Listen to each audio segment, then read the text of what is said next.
Greetings from North Carolina. My name is Emily, and my Etsy page is Yesterday's Stash. And the reason that I came up with that name is because about 35 years ago, we were in the midst of disbanding, dismounting the old home place on my father's side of the family, and I brought home all kinds of lace and fabric. The home was lived in by teachers and spinsters, so there was every drawer was full of all sorts of different products, and as well as books and old magazines and crochet guides, crochet books, crochet needles,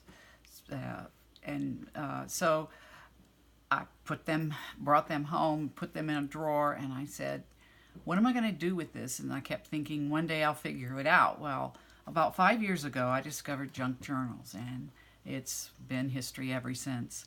I'm also very fortunate that where we live in the triangle of North Carolina, we have this really interesting shop called, well, it's actually not a shop, it's a two big, huge warehouses called the Scrap Exchange.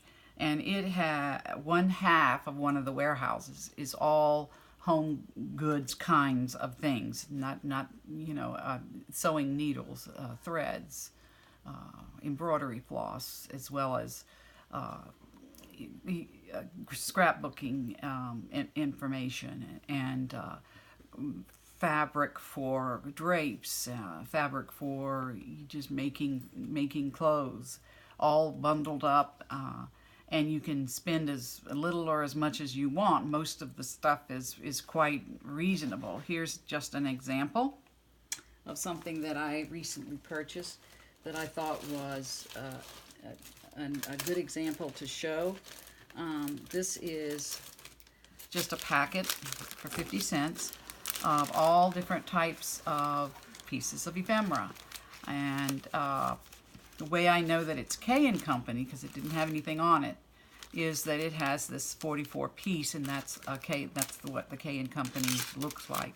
Now, I'm not guaranteeing that there's 44 pieces in here, but there's certainly enough that for 50 cents I can get, some use out of this that's equal to 50 cents. So that's the Scrap Exchange. So throughout this video, I'm going to be talking about the Scrap Exchange and the kinds of things that I buy there and use there. So lots of lace in my collection. I'm very fortunate that that when I came back 30-some years ago, that I had all sorts of kinds of lace, and I've been using these in the 5 years that I've been making junk journals. This is probably the 10th one that I've made.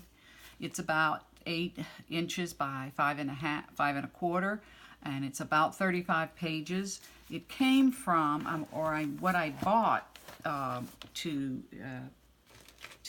use as the cover for this is a Zutter. And what Zutter, it's a coverall, so it has a Zutter machine has these the binding, so you need to have the binding for it. But this is just a this is just a cover. It's cardboard that opens up. So that's what I used for this, is a Zutter binder. I put the paper on it. I have Mod Podged it. It's about 1.25 inches, and the book has three signatures in it. And what I've included is just lots of fun things. This is the fun part of junk journaling, as you may well know.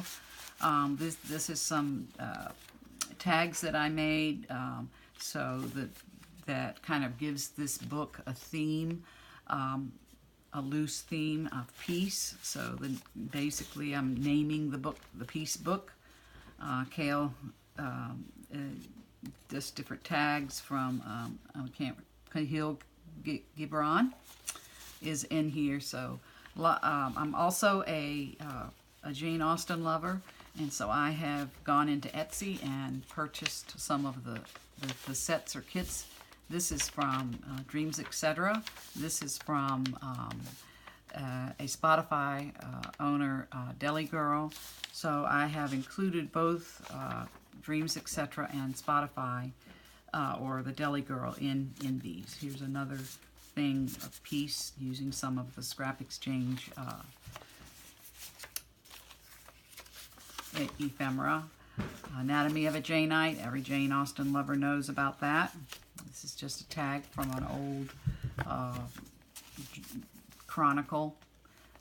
This is an example of what I get, you know, just stuck in a bin. You go through, and here is, of course I glued it onto these, but here it is. It's got these 3 tags that go with it, and it's just this, count your blessings. And so I just take that and stick it on here, and it works. I also have available to me lots of different types of pages. This is actually what I call short pages. This is a graph paper. Did some stenciling on it. This came from a Deli Girl, hats, her kit called Hats. Here's another one of these little pockets that you can just glue onto the page. So I've got that. Since I'm also a Jane Austen lover, I'm also a lover of all things England. Anglophile is what my daughter calls me. So the past 2 summers, I've been able to go to London and to England a little bit. Want to go back, but this came out of a magazine. So in all my books, I have such a collection of England material, products, of Jane Austen material and products, so that I'll usually include that in all of my books. Again, this is probably the 10th one I've done. Most of the ones that I've done are I've given away, and so this is the first time that I have opened an Etsy store and have started the process of selling some of these. I don't know if you know about these smash books, but a smash book is, here's an example. I buy them at Tuesday morning. These are 45 cents, and it's all kinds of sheets of different, and I probably have about a dozen of these from this, and some of them I've also, well, I found out about it at the Scrap Exchange, so I've included some of these in here. Then this is one of those, I'm not quite sure who started this pocket, but it's really a neat way to take newsprint. This newsprint is from an old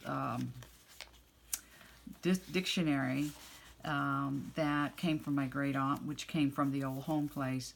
And because the pages are so thin, I usually have to use 2 sheets. And then this is an ad that I found on the internet. I think this is also from Deli Girl. This is a Project Life card. This is an interesting book that I found.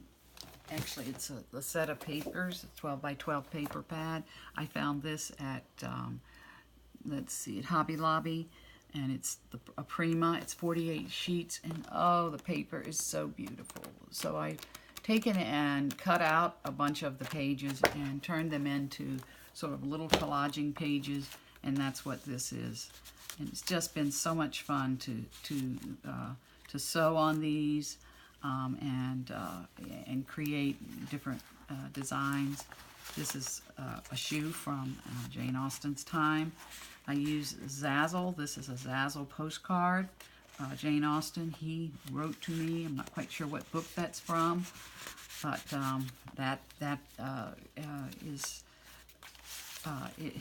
is very much a picture that you would see during the Regency period as far as their dress and so forth.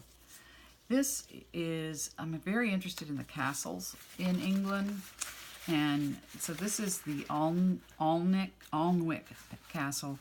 It's in the Northumberland area. It's built around 1400, and it's on the River Aln, A-L-N. So I've taken and turned these sort of into little tags that can be written on or just reading just for interest.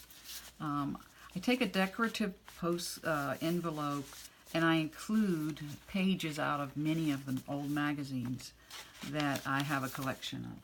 It's been hard getting rid of all of this and cutting into it and tearing it, but this is just an example of some of the old magazines. This is a Muncie magazine from March 1895. This is a Harper's from 1882, and this is a New England magazine from 1894. And they all have interesting articles in them that are very readable. They also have some interesting pictures in them, very much interesting ads in them. And I've just decided that I'm going to start including these in the books that I put together, sticking them in the decorative. And then you can use this however you want. You can use the pictures, you can turn it into pockets, you can turn it into ephemera, or read the articles and enjoy them. Again, this is still Dreams, etc. The Scrap Exchange had a huge collection of these ATC cards. This one, and it's really interesting, they have the name of them, they have who put it together, where they're from, and this is called Wacky Hats, and it's from Victoria, British Columbia. Another piece of information that I have found is an old Peterson's magazine, 1869. So I've taken these and joined them together because the pages are so old, but it's just so interesting, and the diagrams, but they're all, the original from this Peterson's magazine. Since we have a lot of universities around here, we have a lot of libraries that, someone had collected this information, and it was just a stack of these pages at the Scrap Exchange. This is from the Dear Jane collection by DCWV. It has also some beautiful pages and different designs during the Regency period. I have really enjoyed using that, but this is an example of something that comes out of that book. This is an example of an ad that that came out of one of the old magazines, and really interesting. I was in an old publishing book store one time. I can't even remember where, but what I got out of them was these borders that you put around in the time gone by. Advertisers would put a certain border around here. So I've actually taken some of these borders and put them around some of the ads to sort of show how they were before the digital age, and before they can do this, online now. So again, a couple of more pictures of Jane Austen.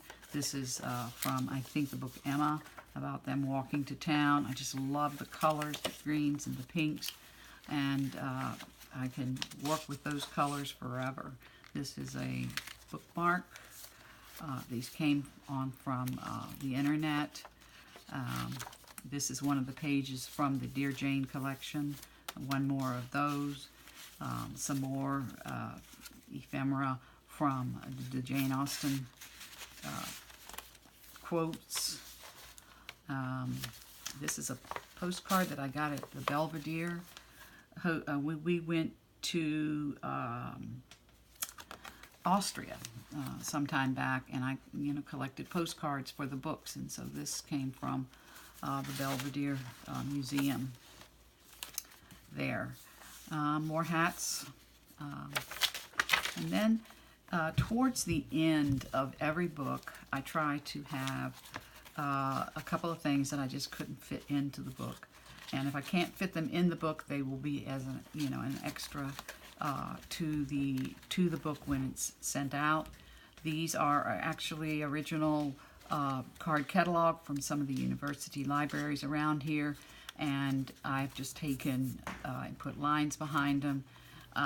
But it's really interesting to look at the names of the books and when they were published and where they were published. And this is some more book pages. This one is from the Cosmopolitan magazine from 1892. So the book will be on sale in my Etsy store, Yesterday's Stash. Thank you for dropping by. I look forward to hearing your comments. If you have any questions, please let me know. And thank you again.